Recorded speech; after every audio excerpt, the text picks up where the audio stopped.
Last time पर जियान का जो सामना था वो टर्टल गिल्ड के 2 मेंबर से हो गया था। वो दोनों ही काफी ज्यादा स्ट्रांग थे। जियान भी उनकी पावर को देखकर शॉक था। जियान कहने लगता है मुझे यहाँ पर इन्हें जल्दी खत्म करना पड़ेगा वरना ये मेरे लिए थोड़ी बहुत ज्यादा प्रॉब्लम क्रिएट कर सकते हैं। लेकिन जो वो लड़की होती है उस दूसरे बंदे के साथ वो उसके ऊपर एरो से अटैक करने लगती है। तभी जियान अपनी फास्ट स्पीड से एक ही स्लैश में उस लड़की को तुरंत ही मार देता है और उससे कहता है सॉरी मुझे इस मूव का यूज करना पड़ा इस जगह पर तुम्हें मारने के लिए। जबकि उसका साथी जो होता है वो काफी ज्यादा घबरा जाता है। वो कहने लगता है आखिरकार तुम ऐसे ही इतने आसानी से टर्टल गिल्ड के एक मेंबर को कैसे मार सकते हो, और वो भी एक लड़की हो। उसकी भी हालत खराब होने लगती है लेकिन वो थोड़ा बहुत निश्चित था क्योंकि उसके पास टर्टल गिल्ड का एक पावरफुल आर्मर था जो कि एक सिल्वर रैंक आर्मर था। और ये जो वेपन है ये एक बी ग्रेड डिफेंसिव वेपन है और ये काफी ज्यादा स्ट्रांग होता है। जियान भी उसके ऊपर तुरंत ही स्लैश करने के लिए आ जाता है। जियान जब उसके ऊपर अपना पहला अटैक करता है जियान को समझ में आ जाता है वो इस तरीके के अटैक से इस आर्मर को नहीं तोड़ सकता। इस आर्मर को तोड़ना इतना आसान बात नहीं है। जबकि जो बंदा होता है वो कहने लगता है पीछे मुड़कर कि तुम अभी इतने ज्यादा स्ट्रांग नहीं हो कि इस आर्मर को तोड़ सको, और अगर तुम अपनी फुल स्ट्रेंथ से भी इसके ऊपर यूज करते हो इस बेकार वेपन के साथ भी तुम इस आर्मर को नहीं तोड़ सकते। लेकिन उस आर्मर में क्रैक आ चुका होता है जिसके बारे में उस बंदे को बिल्कुल भी कोई पता नहीं होता। वो यहाँ पर पूरी तरीके से होता है क्योंकि उसे ऐसा लग रहा होता है जियान इसके इस आर्मर को नहीं तोड़ सकता। अगर वो अपनी फुल स्ट्रेंथ का भी यूज करे तभी भी वो इस आर्मर को नहीं तोड़ पाएगा। लेकिन जियान उसके ऊपर अब लगातार अटैक करने लगता है। जियान इतनी ज्यादा पावर से एक ही जगह पर अटैक कर रहा होता है जिस वजह से जो एक जगह होती है वो काफी ज्यादा बुरे तरीके से डैमेज हो जाती है और ये बात अब उस बंदे को भी पता चल जाती है। वो जियान के इस तरीके के माइंड को देखकर शॉक होता है और कहता है मैंने ऐसा बिल्कुल भी नहीं सोचा था। थोड़ी ही देर बाद जियान उसके ऊपर भी अटैक करता है और उसे भी मारने की कोशिश करने लगता है। हमें यहाँ पर नहीं दिखाया जाता कि जियान उसे मारता है या फिर नहीं, लेकिन जियान के जो पॉइंट होते हैं वो यहाँ पर तुरंत ही बढ़ जाते हैं और जियान 6 किल कर लेता है। इसका मतलब था जियान ने उस बंदे को पूरे तरीके से किल कर दिया था। हमें अब बाहर का सीन दिखाया जाता है। हमें 2 लड़कियों को दिखाया जाता है जिनमें से एक गार्ड होती है और एक उसकी मिस होती है और इस लेडी का नाम सोफिया होता है। और ये दोनों भी इस गेम को खेल रहे होते हैं जहाँ पर ये लड़की अपने उस गार्ड से कहने लगती है लेडी गार्ड से तुम यहाँ पर काफी ज्यादा कमजोर हो, तुमने अब तक खाली 4 खेल करे। मुझे लगा था तुम इस टास्क को काफी ज्यादा इजीली कंप्लीट कर लोगे और फर्स्ट रैंक पर आ जाओगी, लेकिन तुम तो अभी तक सेकंड रैंक पर ही चल रही हो। तुम्हें जल्दी कुछ करना होगा वरना तुम इस गेम को हार जाओगी। जो वो गार्ड होते हैं यानी कि वो लड़की वो भी यहाँ पर कहने लगती है मैं इसमें पूरी कोशिश करूंगी। मुझे लगता है जो इस रैंक में टॉप पर चल रहा है मुझे उसे खत्म करना होगा इस काम के लिए। जो गार्ड होती है उसका नाम यून होता है। यून यहाँ पर कहने लगती है आगे से मैं यहाँ पर पूरी कोशिश करूंगी इसके मैच को जीतने की। अब वो वापस अपने रिजल्ट्स को देखने लगती है स्क्रीन बोर्ड पर। वो देखती है टॉप नंबर वाले के नेम को जो कि यहाँ पर जियान होता है। जियान को वो कहने लगती है मुझे इस बंदे को ढूंढना होगा इस मैच में। सोफिया कहती है तुम्हें इस बारे में भी नहीं पढ़ना चाहिए, तुम्हें अभी जो भी बंदा कमजोर दिख रहा है तुम्हें उसे जल्दी से जल्दी किल करना होगा क्योंकि मैं किल काउंट देख रही हूँ यहाँ पर 68 ही लोग बचे हैं। अब जल्दी यहाँ पर पूरे के पूरे ये लोग सारे के सारे मारे जाएंगे जिसके बाद ये मैच होगा वो पूरी तरीके से खत्म हो जाएगा। 50 लोगों को अगले टास्क के लिए भेज दिया जाएगा। सोफिया उसे आगे समझाते हुए कहती है तुम्हें इस मैच को और ज्यादा अच्छे तरीके से खेलना होगा, तुम यहाँ पर ज्यादा टाइम के लिए होल्ड बैक नहीं कर सकते, तुम्हें इन्हें जल्दी से जल्दी खत्म करना होगा क्योंकि तुम्हारे पास काफी ज्यादा अच्छे वेपन्स भी हैं इसीलिए तुम इन्हें इजीली किल कर सकती हो। सोफिया की बात सुनने के बाद यून कहती है ठीक है मास्टर, जैसा कि आप मुझसे कह रही है मैं वैसी तरीके से प्ले करूंगी। और वो वापस से अब गेम खेलना स्टार्ट कर देती है। वो अपने मास्टर से कहती है मास्टर आप सारे प्रोग्राम को सेट कर दो, मैं वापस से गेमिंग वर्ल्ड में जा रही हूँ। और वो सोफिया से ये कह के जाती है मास्टर आप मुझे दोबारा से डिस्टर्ब ना करें। सोफिया उसे रुकने को कहती है और उसे एक गेम प्ले की वीडियो दिखाने लगती है और उसे कहती है तुम्हें इस प्लेयर को मारना होगा क्योंकि यही प्लेयर है जो कि शायद से टॉप नंबर पर चल रहा है। सोफिया की बात सुनने के बाद यून भी उस प्लेयर के गेम प्ले को देखने लगती है। यून कहती है ये तो कोई प्रोफेशनल प्लेयर लग रहा है लेकिन इसके पास इसकी जैसी कॉस्ट्यूम है ये काफी ज्यादा बेकार है, लेकिन इसका गेम प्ले एक प्रोफेशनल गेमर की तरह है इसीलिए इसमें कुछ गड़बड़ लग रही है। अब सोफिया भी यहाँ पर काफी सारी बातें बनाने लगती है। तभी जो यहाँ पर यून होती है वो उस गेम के अंदर आ जाती है और गेम में आते ही वो जियान के ऊपर अटैक करना स्टार्ट कर देती है। वो अपने आसपास के लोगों को तो मार ही रही थी बल्कि अब वो जियान की तरफ भी आगे बढ़ने लगती है। वो जियान की तरफ आगे बढ़ते हुए बोलती है मुझे सबसे पहले इस बंदे को खत्म करना होगा वरना मेरी फर्स्ट पोजीशन इसके पास चली जाएगी। और वो जियान को काफी ज्यादा घूर कर देख रही होती है लेकिन जियान के बारे में उसे कुछ भी नहीं पता होता कि जियान किस टाइप का प्लेयर है। लेकिन गाइस हमें इसकी स्वॉर्ड के बारे में बताया जाता है जो कि कोई नॉर्मल वेपन नहीं है बल्कि इसका जो स्वॉर्ड है वो एक मैजिक स्पिरिट वेपन है जो कि काफी ज्यादा स्ट्रॉन्ग मैजिक स्पिरिट वेपन है। और इसने अभी तक 4 किल कर लिए हैं और अभी ये काफी ज्यादा स्ट्रॉन्ग हो चुकी है और आगे और ज्यादा लोगों को मारेगी। लेकिन करंट टारगेट जियान है, क्योंकि जियान ने इस टाइम पर 6 लोगों को मार दिया है। अगर ये जियान को मार देती है तो ये खुद ही उस पोजीशन पर आ जाएगी जो कि जियान की पोजीशन है। हमें दिखाया जाता है कुछ और लोगों को जो कि टर्टल गिल्ड के होते हैं। टर्टल गिल्ड का लीडर उन लोगों से कह रहा होता है, आखिरकार तुम किस बंदे से पिट कर आए हो? वो बंदा एक नॉर्मल सा नूब लग रहा है मुझे, लेकिन तुम दोनों मिलकर भी उसे नहीं हरा पाए। तुम कितने बड़े नूब हो, तुम्हें तो यहाँ पर वापस से ट्रेनिंग करनी पड़ेगी। आप थोड़ी देर बाद का सीन दिखाया जाता है जहां पर जो फर्स्ट राउंड होता है गेम का वो पूरे तरीके से फिनिश हो जाता है। जियान और उसके कुछ साथी, यानी कि जियान और बाकी जितने भी लोग इस जगह पर होते हैं, अब वो सेकंड राउंड में जाने के लिए तैयार हो चुके थे। लेकिन अभी ये सेकंड राउंड में नहीं जाने वाले थे। सेकंड राउंड में जाने से पहले इन्हें कुछ रिवॉर्ड्स मिलेंगे और वही रिवॉर्ड्स अब ये लोग कलेक्ट कर रहे होते हैं। जियान यहाँ पर अपने पॉइंट्स को देखता है, जबकि उसके पॉइंट्स काफी ज्यादा बढ़ गए थे। वो वापस से अपने घर आ जाता है और घर में एक जगह पर बैठकर अपने पॉइंट्स को ही चेक कर रहा होता है। उसने काफी सारी चीजें ओपन कर ली होती है और जो उसकी मार्शल पावर होती है, और गाइस आगे से मैं मार्शल पावर को डिवाइन पावर कहूंगा। डिवाइन पावर को भी उसने अपग्रेड करके लेवल 6 पर पहुंचा दिया था। जियान ये सब देखकर काफी ज्यादा खुश होता है। उसने अपने लेवल को भी अपग्रेड करना स्टार्ट कर दिया था। वो तुरंत ही लेवल 3 पर आ जाता है और वो अब एक एफ रैंक के लेवल 6 का वॉरियर बन गया था। वो अपनी पावर, स्ट्रेंथ और स्टेमिना को भी चेक करता है और उनको भी धीरे धीरे कर अपग्रेड करने लगता है। तभी उसका सिस्टम उसे बताता है अब यहाँ पर उसके पास जब वो अगली बार गेम में जाएगा उसके पास 30% एचपी पहले से होगी। यानी कि अगली बार जब वो गेम में जाएगा उसके पास 30% एचपी पहले से ही प्लस होगी। और वो जब यहाँ पर वापस अपनी शॉप को देखता है वो कहता है मुझे एक और बार शॉप को अपग्रेड कर लेना चाहिए, और वो तुरंत ही शॉप को एक और बार अपग्रेड कर लेता है, जिसमें वो काफी सारे पैसों को खर्च कर देता है। लेकिन अभी भी उसके पास थोड़े बहुत स्कोर बचे हुए थे जिनको वो बचाना चाहता था। अब उसका सिस्टम वापस से एक्टिवेट होता है और उसे कुछ और चीजों के बारे में बताता है, जैसे कि उसका एक निकनेम रख दिया गया है गेम में, और अगर अब वो अगली बार गेम में जाएगा तो उसको 20% एक्स्ट्रा ईपी मिलेगी और उसकी ईपी हमेशा बूस्ट होती रहेगी। वो ये सब देखकर खुश हो जाता है और बोलता है मुझे जल्द ही जाना पड़ेगा गेम में, लेकिन अभी भी मुझे अपने इन रिकॉर्ड्स को चेक करना है, अपने आंकड़े देखने हैं जो कि मुझे और ज्यादा पावरफुल बनाने हैं। वो काफी सारी चीजों को, जैसे कि उसने किल किए थे, उन सभी का यूज करके अपनी डिवाइन पावर को लेवल 10 पर ले आता है। और वो ये सब करने के बाद कहता है अब मैं एक एफ रैंक का वॉरियर हूँ, लेकिन अब मैं एफ रैंक के पीक लेवल के वॉरियर को भी मार सकता हूँ। ये काफी ज्यादा अमेजिंग बात है। मुझे अभी अपने सेटिंग में काफी ज्यादा इंप्रूवमेंट्स करने हैं और अपनी लेवल और ज्यादा तेजी से बढ़ानी होगी, वरना मैं एक ही लेवल पर अटकना नहीं चाहता हूँ। तभी जो उसका सिस्टम होता है वो उसे बताता है अब उसे यहाँ पर एक चीज चॉइस करनी होगी। वो किस चीज को चूज कर रहा है, यानी कि उसे अब एक मार्शल क्लास चूज करनी पड़ेगी। और ये इसी तरीके से होता है जैसे कि वो एक ही टाइप की वॉरियर स्किल्स को यूज कर सकता होगा। यानी कि अगर वो कोई मैजिशियन होगा तो वो खाली मैजिक की ही स्किल्स यूज करेगा। तभी वो हमें बताता है टोटली 4 टाइप की स्किल्स होती है, यानी कि 4 टाइप की क्लासेस होती है, जिनमें सबसे पहला वॉरियर, अगला मैजिशियन, और इसके बाद सपोर्टर, और लास्ट में आर्चर होता है। और वो ये बताता है वो इनमें से किसी भी एक क्लास को चूज कर सकता है, लेकिन इनमें से पिछली लाइफ में उसने वॉरियर क्लास को चूज किया था। अगर वो इस बार भी वॉरियर क्लास को चूज करेगा तो उसका जो करियर होगा वो काफी ज्यादा इजी होगा उसके लिए, और वो बहुत ज्यादा इजीली तरीके से वॉरियर क्लास में रहते हुए अपनी डिवाइन पावर को बहुत ज्यादा अपग्रेड कर बहुत ज्यादा स्ट्रॉन्ग बन सकता है जल्द ही, और अपने कंट्री के वो स्टैंड कर सकता है बहुत बड़े मंच पर। लेकिन अभी वो इस बारे में नहीं सोचता। वो कहता है अगर मैं किसी और करियर ऑप्शन को भी चूज कर लूं, यानी कि किसी और क्लास को चूज कर लूं, तभी भी अगर मैं अपनी शॉप की पावर को यूज करता हूं तो मैं तुरंत ही एक असिस्टेंट क्लास वाला वॉरियर बन जाऊंगा। इसीलिए मुझे अभी एक और दूसरी चीज को चूज कर लेना चाहिए, क्योंकि मेरे पास जब तक ये शॉप रहेगी, और ये लेवल 4 की भी कर दी है मैंने, इसीलिए मुझे कोई भी प्रॉब्लम नहीं होगी। मैं यहाँ पर आकर कभी भी असिस्टेंट क्लास को चॉइस कर सकता हूँ। इसीलिए अब वो कहता है मैं किसी भी टाइम पर 1000 पॉइंट्स का यूज कर असिस्टेंट क्लास को ले सकता हूँ। इसीलिए मैं इन सब चीजों को छोड़ रहा हूँ। मैं किसी और क्लास को इस बार चॉइस करूंगा और किसी और क्लास की लाइफ को जीऊंगा। आखिरकार उन्हें कितनी ज्यादा मेहनत करनी पड़ती है आगे स्टैंड करने में। वो अब सोचने लगता है आखिरकार उसे किस क्लास को चॉइस करना चाहिए। सभी काफी ज्यादा बेस्ट होती है, लेकिन उन्हें उसे इन सभी में सबसे ज्यादा बेस्ट क्लास को चॉइस करना था। इसीलिए वो अपने फिंगर को एक चीज के ऊपर ले जाने लगता है। वो कहता है इनमें से मुझे कौन सा चूज करना होगा। वो इन्हीं के बारे में थोड़ा बहुत पढ़ रहा होता है और इन्हीं के बारे में इंस्पेक्शन कर रहा होता है। तभी हमारा सीन शिफ्ट हो जाता है और हमें एक अलग ही जगह का सीन दिखाया जाता है, जो कि काफी ज्यादा ज़ॉम्बीज़ से भरी हुई होती है और इसमें काफी सारे ब्लड मॉन्स्टर्स होते हैं। हमें पता चलता है ये एक अगले मिशन का सीन है, यानी कि ये लेवल 2 है उस गेम का जो कि वो लोग खेल रहे हैं। और लेवल 2 के बारे में हमें बताया जाता है लेवल 2 को कंप्लीट करने के लिए तुम्हें अपने टावर की प्रोटेक्शन करनी होगी।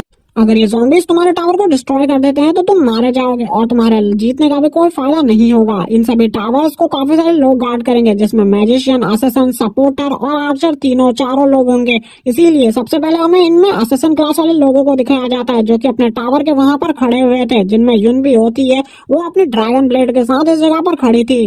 और वो सभी लोग यहाँ पर नीचे मास्टर्स की लहर को देख रहे होते हैं। इतने सारे ब्लड मास्टर्स नीचे होते हैं कि वो सभी मिलकर भी यहाँ पर उन सभी का सामना नहीं कर सकते थे, लेकिन उन्हें यहाँ पर लास्ट के टॉप 10 टावर्स में आना था, जिसके बाद वो नेक्स्ट कंपटीशन में पार्टिसिपेट कर पाएंगे, यानी कि नेक्स्ट लेवल पर जा पाएंगे इस गेम की। यून अपने बाकी सभी साथियों का वेट कर रहा होता है। वो कहने लगती है, मुझे मेरे बाकी साथियों का वेट है, वो कब तक आएंगे मुझे नहीं पता, लेकिन उनका वेट करना होगा। जब वो आएंगे तभी मैं आगे को बढ़ पाऊंगी और इनका सामना कर सकती हूँ, वरना मैं हार जाऊंगी इस गेम को बहुत ज्यादा इजीली और अपने आगे वाले लेवल्स पे भी नहीं जा सकती। और मैंने जितना भी सामान अभी तक खरीदा है वो सब भी मेरा काफी ज्यादा वेस्ट हो जाएगा। तभी जो उसका टावर होता है उसमें दो लोग टेलीपोर्ट होते हैं, जिनमें से एक मैजिशियन और एक आर्चर होता है। जो मैजिशियन होता है वो उसको देखने लगती है और उसको देखकर कहती है, ये बंदा किसी भी गिल्ड में ज्वाइन नहीं है, लेकिन जो ये दूसरा आर्चर है ये बहुत ज्यादा स्ट्रॉन्ग गिल्ड से है और इसका नंबर 13 है और उसका नंबर खुद 26 होता है।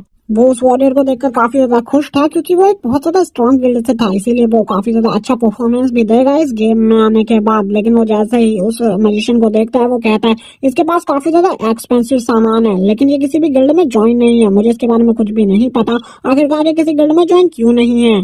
लेकिन इतना मुझे पता है कि इसने काफी ज्यादा पैसा फूका है इस गेम में। जबकि वो दूसरा जो आर्चर होता है उसके बारे में हमें थोड़ा बहुत और जानकारी दी जाती है कि वो एक आर्चर गिल्ड से है, जो कि काफी ज्यादा आर्चर्स को ही ट्रेनिंग देते हैं और वो किसी भी वॉरियर को ट्रेनिंग नहीं देते। जबकि वो मैजिशियन काफी ज्यादा घमंडी होता है इस जगह पर, क्योंकि उसके पास काफी ज्यादा एक्सपेंसिव सामान होता है, जबकि उनके लीडर के पास भी इतना ज्यादा एक्सपेंसिव सामान नहीं होता। इसीलिए वो सभी को यहाँ पर शो ऑफ कर रहा होता है अपने लीडर के और अपने उस साथी के सामने। लेकिन अभी तक इनका एक और मेंबर बचा हुआ था, जिसके बारे में सोचते हुए यून कहने लगती है, हमारा सपोर्टिव मेंबर कब आएगा, इसके बारे में मुझे कुछ भी नहीं पता, लेकिन वो भी जल्दी आ जाए तो काफी ज्यादा अच्छा रहेगा। तभी यहाँ पर एक लाइटनिंग निकलती है जिसमें से इनका सपोर्टिंग मेंबर आने लगता है, जिसको देखकर ये भी हैरान होते हैं आखिरकार ये कौन है जो कि इतने ज्यादा पावरफुल लाइट ब्रेक का यूज कर रहा है। और गाइस मैं बता दूं, सभी करियर ऑप्शंस में से सबसे ज्यादा बेकार जो करियर ऑप्शन होता है, यानी कि सबसे ज्यादा बेकार क्लास, वो सपोर्टिव क्लास ही कही जाती है। वो यहाँ पर कह रहा होता है उनकी आखिरकार ये सपोर्टिव क्लास का मेंबर इतनी ज्यादा एनर्जी को किस तरीके से रिलीज कर पा रहा है, क्योंकि एक सपोर्टिव क्लास का वॉरियर काफी ज्यादा वीक होता है। लेकिन वो जैसे ही उस सपोर्टिव क्लास के वॉरियर को देखती है वो यहाँ पर हैरान हो जाती है,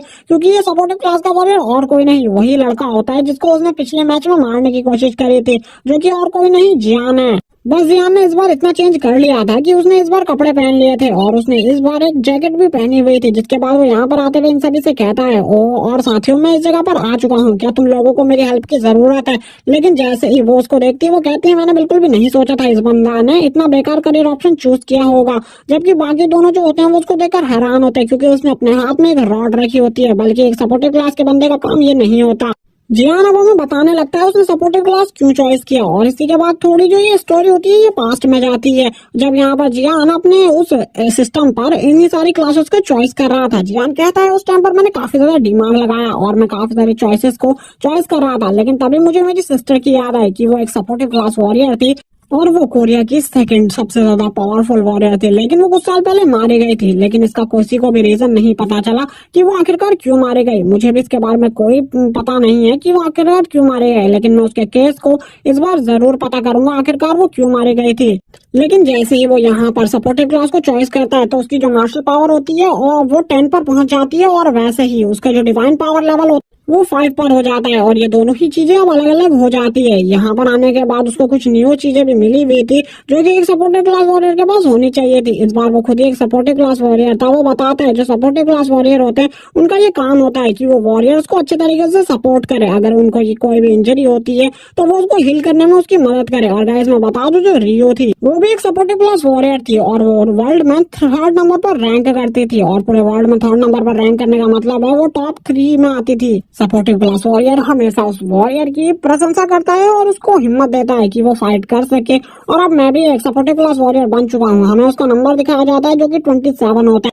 अब वो यहाँ पर बैठकर यही सोच रहा होता है उसे कुछ भी कर अपनी डिवाइन पावर को भी और ज्यादा बढ़ाना है और अपनी मार्शल पावर को भी। अगर वो मार्शल पावर को 25 कर देता है तो वो एक ई रैंक का वॉरियर बनने में थोड़ा सा ही दूर रहेगा, और उसके बाद शायद से वो ई रैंक का वॉरियर भी बन जाए। इसीलिए उसे जल्दी से ये सब कुछ करना होगा।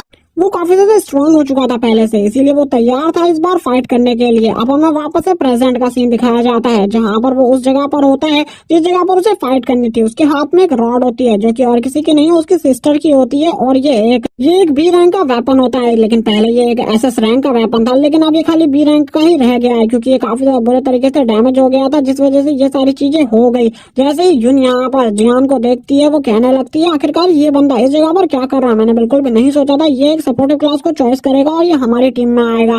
जबकि जो मैजिशियन होता है वो जियान का मजाक उड़ाते हुए कहता है तुम तो यहाँ पर काफी ज्यादा बेकार हो, तुम्हारे जो कपड़े हैं वो भी बेकार है, तुम्हारे हाथ में ये वेपन है ये भी बेकार है। वो ऐसे करके जियान को छेड़ भी रहा होता है और उसकी बेइज्जती भी कर रहा होता है और लगातार वो यही सब कहने लगता है। तब यहाँ पर जियान भी कुछ उसको उल्टा बोल देता है तो उसे काफी ज्यादा बुरा लग जाता है उसकी इस बात का। वो जियान से कहने लगता है आखिरकार तुम्हारी हिम्मत कैसे हुई ये कहने की, तुम एक सपोर्टिव क्लास वॉरियर हो, तुम्हारा जो लेवल है मुझसे काफी ज्यादा कम है, इसीलिए यहाँ पर मुझसे तमीज से बात करो वरना तुम्हारे लिए बिल्कुल भी अच्छा नहीं होगा। जियान कहता है चलो ठीक है, यहाँ पर तुम कह रहे हो मेरे लिए अच्छा नहीं होगा तो मैं तुम्हें ये बात आज समझा देता हूँ कि अगर यहाँ पर कौन किससे अच्छे तरीके से बोलेगा और कौन किससे अच्छे तरीके से नहीं बोलेगा। जबकि जो आर्चर वॉरियर होता है वो यहाँ पर उसे शांत करने लगता है और उससे बोलता है तुम्हें यहाँ पर सभी से अच्छे तरीके से बात करनी चाहिए, तुम्हें यहाँ पर उससे इस तरीके से बात नहीं करनी चाहिए। भले ही वो एक सपोर्टिव क्लास वॉरियर है लेकिन फिर भी वो हमारा टीममेट है, तुम यहाँ पर शांत हो जाओ और उससे फाइट करना बंद करो, तुम एक मैजिशियन हो।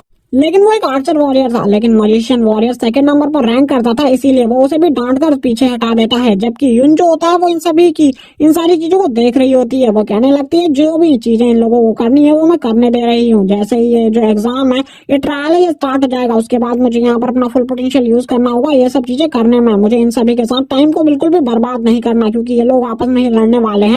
और मुझे ये भी देखने को मिल जाएगा आखिरकार ये जो जियान है इसका पावर लेवल कितना ज्यादा है। जबकि जो वो मैजिशियन होता है वो सभी से कहने लगता है तुम लोगों को मेरी जरूरत है, इसीलिए यहाँ पर इस लड़के को मुझे सॉरी बोलना पड़ेगा। अगर ये लड़का मुझसे सॉरी नहीं बोलेगा तो मैं इसे बिल्कुल भी नहीं छोड़ूंगा और ना ही इसे माफ करूंगा और ना ही तुम लोगों की हेल्प करूंगा। तभी जो जियान होता है वो उसको उठाता है कॉलर से और उसे नीचे फेंकने की धमकी देने लगता है। लेकिन वो उससे कहता है तुम्हारे अंदर इतनी हिम्मत बिल्कुल भी नहीं है कि तुम मुझे फेंक सको, अगर तुमने मुझे फेंका तो तुम्हारे साथ बिल्कुल भी अच्छा नहीं होगा। तभी जो जियान था वो उसे उसी जगह से नीचे फेंक देता है, जिसे देखकर उसकी भी फट जाती है और वो कहने लगता है ऐसा नहीं हो सकता।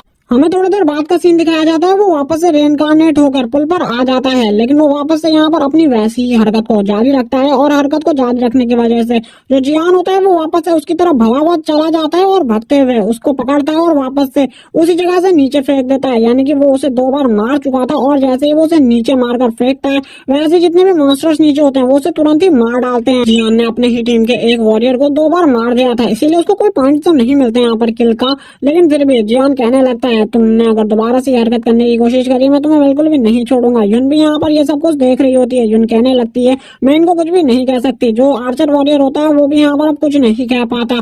जियान कहने लगता है तुम चिंता मत करो, उसके पास थर्ड लाइफ भी होगी, वो वापस से जिंदा हो जाएगा। और जियान तुरंत ही उस वॉरियर के पास वापस जाने लगता है और उसको वापस से कॉलर में पकड़ने की कोशिश करता है। लेकिन अब वो मैजिशियन काफी ज्यादा घबरा जाता है और उसके सामने हाथ पैर जोड़ने लगता है और उससे कहता है मुझे बख्श दो यहाँ पर, अगर तुम मुझे बख्श दोगे तो काफी ज्यादा अच्छा होगा, मैं यहाँ पर कुछ भी दोबारा से हरकत नहीं करूंगा और तुम्हारी सारी बातों को मानूंगा। और ये बंदा इसलिए ये सब कुछ कह रहा होता है क्योंकि अगर ये तीसरी बार मर गया तो इसकी जो लाइफ है वो पूरी तरीके से खत्म हो जाएगी। और अगर ये मारा गया और अगर ये मारा जाता है इसने जितना भी पैसा इस गेम में लगाया है ये पूरी तरीके से बेकार हो जाएगा। अब हमें इस जगह के लाइफ सिस्टम के बारे में बताया जाता है। इस जगह पर कोई भी बंदा 3 बार मर जाता है तो उसके बाद वो बंदा पूरे तरीके से मर जाएगा क्योंकि इस जगह पर सभी बंदों के पास 3-3 लाइफ है और वो 3-3 बार वापस से जिंदा हो सकते हैं। लेकिन जैसे ही अगर किसी बंदे की तीनों लाइफ खत्म हो जाती है तो ये वो बंदा पूरे तरीके से खत्म हो जाएगा। जैसे कि अभी जियान ने उस मैजिशियन को 1 बार मारा तो उसका 1 हार्ट पूरे तरीके से खत्म हो गया, यानी कि उसकी 1 लाइफ खत्म हो गई। और जियान ने जब उसे दूसरी बार मारा तो उसकी दूसरी लाइफ भी पूरे तरीके से खत्म हो गई। लेकिन अब उसके पास एक लास्ट लाइफ बची है और इसीलिए वो इस लास्ट लाइफ को गंवाना नहीं चाहता है क्योंकि अगर उसने इस लास्ट लाइफ को भी गंवा दिया और लास्ट लाइफ में वो मारा गया तो उसके पास जितना भी ट्रेजर है ये सारा का सारा खत्म हो जाएगा और उसके पास अब कुछ भी नहीं रहेगा और वो भी एक न्यू प्लेयर की तरह रह जाएगा इस गेम में। क्योंकि उसने इस गेम में काफी सारा पैसा लगाया है इसीलिए वो बिल्कुल भी मरना नहीं चाहता है। और यही बात होती है जिस वजह से वो जियान से भी माफी मांगने को तैयार हो गया था और जियान के पैर पड़ने लगा था। जियान तभी उसकी ऐसी हरकत को देखकर बोलता है क्या तुम दोबारा से मेरे ऊपर हमला नहीं करोगे जैसा कि तुमने सेकंड टाइम में किया था। सेकंड टाइम में मैं तुम्हें कुछ भी नहीं कर रहा था लेकिन फिर भी तुम मेरे ऊपर हमला करने के लिए आगे बढ़े थे। क्या तुम इस बार हमला नहीं करना चाहोगे मेरे ऊपर? अगर तुम करना चाहते हो तो जल्दी से मेरे ऊपर हमला करो। लेकिन जियान के पास अभी भी 3 लाइफ थी इसीलिए उस बंदे की फटी हुई थी क्योंकि अगर जियान एक बार भी इस हमले से बच गया तो उसके बाद वो उसे बिल्कुल भी नहीं छोड़ेगा और उसने बहुत सारा पैसा लगाया है जिस वजह से वो पूरा का पूरे पैसे का उसे लॉस हो जाएगा, इसीलिए वो ये बिल्कुल भी नहीं चाहता था। वो जियान से कहता है मैं ऐसा क्यों करूंगा, मैं पागल था उस टाइम पर जो मैंने ऐसी गलती करी, लेकिन मैं इस बार नहीं करूंगा ये सब। और वो माफी मांगने लगता है, वो काफी ज्यादा माफी मांगने लगता है। जियान यहाँ पर इसके बारे में बताते हुए कहता है ये बंदा काफी ज्यादा मतलबी है, इसीलिए इस बंदे को कुछ भी कहा नहीं जा सकता। अगर ये बार बार इस जगह पर रिस्पॉन्ड हो सकता तो ये जरूर मेरे को मारने की कोशिश करता और ये हमारी मदद भी नहीं करने वाला है। जियान अब उससे पूछता है क्या तुम मुझे कुछ बारों में बता सकते हो कि यहाँ पर जितना भी तुमने खर्चा किया है इस गेम पर ये कितना ज्यादा है। वो बताता है उसने टोटली $3 मिलियन को इस गेम में पूरे तरीके से उड़ा दिया है, जिसने सुनने के बाद तो जियान की भी हालत खराब हो जाती है क्योंकि ये काफी ज्यादा अमाउंट में पैसा होता है। जियान तभी यहाँ पर अब समझ जाता है जब पिछली बार ये बंदा आया था तब भी इसके पास इतनी ज्यादा स्ट्रॉन्ग स्किल कैसे थी। अगर जियान उसके ऊपर काउंटर अटैक नहीं करता तो जियान भी काफी ज्यादा बुरे तरीके से जख्मी हो जाता। जियान इस बंदे के बारे में बताता है इस बंदे के पास फायर टाइप स्किल है, इसीलिए ये बंदा काफी ज्यादा स्ट्रॉन्ग है क्योंकि इस वर्ल्ड में सभी लोग फायर टाइप स्किल को नहीं रख सकते और फायर टाइप मैजिशियन भी काफी ज्यादा रेयर होते हैं। जिसके बाद जियान उससे कहता है मुझे यहाँ पर तुम्हारे फायर टाइप मैजिक को एक बार देखना है, आखिरकार क्या तुम सही में एक फायर टाइप मैजिशियन हो, क्योंकि मैंने आज से पहले फायर टाइप मैजिशियंस को काफी ज्यादा कम देखा है। जिसके साथ ही हमें दिखाया जाता है जो उनका टावर होता है उसके ऊपर काफी सारे जॉम्बीज ने चढ़ना भी स्टार्ट कर दिया था, यानी कि ब्लड मॉन्स्टर्स ने चढ़ना स्टार्ट कर दिया था। तभी वो बंदा अपने फायर मैजिक को दिखाते हुए कहता है हाँ जबकि अब तुम्हें पता चल चुका है कि मैं एक फायर मैजिशियन हूँ, इसीलिए अगर अब तुम लोग मेरे सामने नहीं झुकते हो और मुझसे माफी नहीं मांगते हो तो मैं तुम्हें इस लेवल को पूरे तरीके से हरवा दूंगा, और अगर ऐसा नहीं करा तो मैं तुम्हें से किसी को भी नहीं छोड़ूंगा। जबकि जो यून होता है वो ये सब कुछ देख रही होती है। यून कहने लगती है कि ये लड़का वापस से पागल हो गया है, ये लड़का वापस से उसी बंदे को ईगो दिखाने की कोशिश कर रहा है जिसने इस बंदे की जान बचाई है और अभी अभी से बख्शा है। ये लड़का सही में पागल है, ये आज पक्का मारा जाएगा इसके हाथों, क्योंकि जियान काफी ज्यादा सनकी इंसान है, वो कभी भी किसी को भी मार सकता है। वो मारने से पहले कभी भी नहीं सोचता। तभी जो मैजिशियन होता है वो अपनी पावर को गायब कर लेता है और बोलता है जल्दी से तुम लोग मेरे सामने झुक जाओ ताकि मैं तुम लोगों की हेल्प कर सकूं, और तुम्हें मेरी हेल्प की जरूरत है, मुझे इस बारे में पहले से ही पता है। और वो अपने पावर के बारे में काफी कुछ बताने लगता है कि मैंने ये किया है, मैंने वो किया है। तभी जियान यहाँ पर उसके बारे में बताते हुए कहता है ये बंदा काफी ज्यादा वीक नहीं है क्योंकि इससे पहले एक बहुत ज्यादा पावरफुल गिल्ड में था। जियान ये भी बताता है ये सिल्वर रैंक से बैक हुआ बंदा है, इसीलिए इस बंदे को इस सब चीजों को काफी ज्यादा एक्सपीरियंस है। ये एक बहुत ज्यादा पावरफुल फायर मैजिशियन है, लेकिन जब ये सिल्वर रैंक से बैक हुआ तो इसकी गिल्ड ने इसको हटा दिया और इसकी गिल्ड से निकाल दिया, वरना इसके पास इतना ज्यादा प्रीशियस सामान कैसे हो सकता था। जियान उससे कहता है मैं यहाँ पर तुम्हारे सामने बिल्कुल भी नहीं झुकने वाला और बाकी लोगों का मुझे नहीं पता, तुम जल्दी बताओ यहाँ पर क्या तुम मरना चाहते हो मेरे हाथों से, तो यहाँ पर तैयार हो जाओ। क्योंकि मैं किसी को मारने से पहले एक बार भी नहीं सोचता। वो अपने हाथों को बाहर निकाल लेता है और काफी ज्यादा गुस्से में उसकी तरफ बढ़ने लगता है क्योंकि अब वो उसे नीचे फेंकने वाला था। उसने काफी ज्यादा बदतमीजी कर दी थी जियान के साथ, और जियान का बेबी अपने साथ बदतमीजी करने वाले लोगों को नहीं छोड़ता। और जियान अपने हाथ को आगे करता है और बोलता है मैंने तुमसे यहाँ पर एक चांस दिया था, मैंने तुम्हें एक चांस दिया था, मुझे लगा था तुम इस फायदा उठाओगे लेकिन तुम तो बेवकूफ निकले। लेकिन अब वो जियान से कहने लगता है अगर तुमने यहाँ पर मुझे मारा तो इसमें तुम्हारा ही घाटा होगा, तुम लोगों की रैंक घट जाएगी और तुम यहाँ पर बिल्कुल भी नहीं चाहते होगे कि तुम्हारी रैंक घट जाए। अगर तुम्हारे साथ एक फायर मैजिशियन होगा तो तुम लोगों को काफी ज्यादा सपोर्ट मिलेगा इन सब चीजों से। लेकिन जियान यहाँ पर उसके कॉलर से उसे उठा लेता है और बोलता है आखिरकार तुम्हारी जरूरत किसको है, तुम यहाँ से निकलो, दफा हो जाओ तुरंत ही इस जगह से, क्योंकि तुम तो पहले से इस जगह से जाना चाहते थे, हमारे साथ नहीं खेलना चाहते थे, तब तुम चीख चीख कर ये चीजें कह रहे थे, इसीलिए जल्दी से इस जगह से निकलो। और स्माइल देते हुए वो कहता है तुम यहाँ पर अपने आप को बहुत ज्यादा पावरफुल फायर मैजिशियन समझते हो तो तुम यहाँ पर अपनी हिफाजत भी अपनी रक्षा भी खुद कर सकते हो, और अगर मैं तुम्हें नीचे फेंक दूं तो तुम अपनी रक्षा तो कर ही लोगे।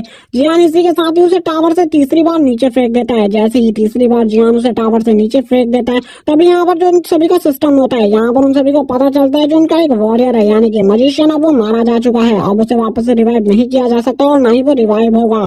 जियान ने ये काम कर दिया था बहुत इजीली। जियान कहता है चलो यहाँ पर अपने सिस्टम को चेक करते हैं वापस है, लेकिन अब बाकी सभी लोगों को तो बाकी दोनों को काफी ज्यादा गुस्सा आ रहा था क्योंकि उन लोगों की रैंक कभी भी घट सकती थी। तभी यहाँ पर जियान को दिखाया जाता है वापस से उसी सीन को जब जियान ने उसे नीचे फेंका था। जियान यून से यहाँ पर कह रहा होता है क्या तुम्हें इससे कोई प्रॉब्लम है लीडर, तो तुम यहाँ पर इसके बारे में मुझे बता सकते हो और तुम अपने ग्रुप से भी मुझे निकाल सकते हो। यून यहाँ पर इस बारे में कुछ भी नहीं कहना चाहता था क्योंकि वो काफी टाइम से शांत था, लेकिन जो आर्चर वॉरियर होता है उसके तो होश उड़े हुए होते क्योंकि जियान ने उसी के सामने उसके एक साथी को नीचे फेंक दिया था जो कि उसी के साथ आया हुआ। वो तभी जियान से कहता है तुम नीचे देखो टावर से ऊपर काफी सारे वॉरियर्स आ रहे हैं, हमें जल्दी से तैयार होना होगा। तभी हमें दूसरे टावर का सीन दिखाया जाता है। उनके पास एक फायर मैजिशियन होता है जिसका यूज कर वो लोग काफी ज्यादा इजीली इन मॉन्स्टर्स की टोली को नीचे फेंक दे रहे थे, नीचे काफी ज्यादा बुरे तरीके से जख्मी कर दे रहे थे। लेकिन अभी इन लोगों के पास एक भी फायर मैजिशियन नहीं था, किसी भी टाइप का मैजिशियन नहीं था, इसीलिए ये लोग कुछ भी नहीं कर सकते थे। जियान के ऊपर अब बाकी दोनों लोग बौखला जाते हैं यानी कि यून और वो आर्चर वॉरियर। लेकिन जो आर्चर वॉरियर होता है वो तो घबराया हुआ था जियान की ऐसी पावर्स को देखकर, लेकिन जो यून होता है वो बिल्कुल भी नहीं घबराती। वो कहने लगती है तुम यहाँ पर काफी ज्यादा बेहुदा हो, तुम्हें उसे बिल्कुल भी नहीं मारना चाहिए था, वो हमारे अभी काफी ज्यादा हेल्प कर सकता था। तुम यहाँ पर खाली अपने पर्सपेक्टिव से देखते हो, तुम्हें दूसरों का बिल्कुल भी परवाह नहीं है। यहाँ पर तुम तो काफी ज्यादा बेकार प्लेयर हो, लेकिन हम लोगों को तो अपना लेवल अप करना है। जियान यहाँ पर अब उन लोगों को फुल्ली इग्नोर करने लगता है। वो उनकी बातों पर उन्हें कोई भी रिप्लाई नहीं देता और तभी उसकी सिस्टम स्क्रीन उसे बताती है अगर वो इस जगह पर इस मैच को जीत जाता है और सरवाइव कर लेता है तो उसे 200 पॉइंट्स मिलेंगे। अगर वो इस मैच को फर्स्ट पोजीशन से विन कराता है तो उसे 3000 पॉइंट्स मिलेंगे। अगर वो इस जगह पर 1000 मॉन्स्टर्स को मार देता है तभी भी उसे 3000 पॉइंट्स मिलेंगे। जियान यहाँ पर ये सुनने के बाद काफी ज्यादा खुश हो जाता है। वो बोलता है मुझे इन टास्कों को कंप्लीट करना होगा, कुछ भी कर मुझे 6000 पॉइंट्स मिल जाएंगे, ये काफी ज्यादा अच्छी बात होगी। वो वापस से देखता है उसे कितने ब्लड मॉन्स्टर्स को मारना है, तब उसे पता चलता है उसे टोटली 1000 ब्लड मॉन्स्टर्स को मारना है, जिसके बाद उसे 3000 पॉइंट्स मिलेंगे रिवॉर्ड के तौर पर। और जियान ये देखकर कहता है मुझे कुछ भी करके इन 1000 मॉन्स्टर्स को तो मारना ही होगा। चलो यहाँ पर स्टार्ट करेंगे। जैसे ही मॉन्स्टर्स ऊपर आएंगे मैं उनके ऊपर अटैक करना स्टार्ट कर दूंगा, क्योंकि अब हमारे पास मैजिशियन नहीं है तो हम नीचे की तरफ अटैक नहीं कर सकते। और अगर इन लोगों ने मारने की कोशिश करी उन्हें तो मुझे थोड़ा बहुत लॉस हो सकता है, लेकिन कुछ भी हो मुझे इस चीज को जीतना होगा। अगर मैं नहीं जीत पाया तो ये मेरा बैड लक होगा और मुझे 3000 पॉइंट्स नहीं मिलेंगे और मैं अपनी जो डिवाइन पावर है उन्हें और ज्यादा अपग्रेड नहीं कर पाऊंगा। जहाँ पर यून भी दूर खड़ी हुई इसको देख रही होती है। वो कहने लगती है ये बंदा कितना ज्यादा बेहुदा है, ये यहाँ पर इतने सारे कांड करने के बाद शांति से उस जगह पर खड़ा हुआ है, मैं इसे कुछ कह भी नहीं सकती। अगर मैंने इसे कुछ कहा तो शायद से ये मेरे साथ बदसलूकी करे, इसीलिए इससे कुछ कहना यहाँ पर अपना सर पत्थर में फोड़ना हुआ। लेकिन मैं यहाँ पर बिल्कुल भी नहीं जानती, हमें इस मैच को किसी भी तरीके से जीतना होगा। मुझे एक ना एक बार टॉप 10 के लिस्ट में आ जाने दो, उसके बाद इस बंदे को पूछ कौन रहा है, इसे तो मैं अपनी टीम में भी नहीं रखना चाहूंगी। जियान यहाँ पर नीचे की तरफ देख रहा होता है। वो इंतजार कर रहा था किसी मॉन्स्टर का कि वो ऊपर आने की कोशिश करे और जियान उसे मार दे, जबकि आर्चर वॉरियर जो होता है वो पीछे से चिल्लाते हुए बोलता है आखिरकार तुम उस जगह पर क्या कर रहे हो, तुमने मैजिशियन को मार दिया है, अब हमारी यहाँ पर जो जान है वो खतरे में है और हमारी रैंक भी।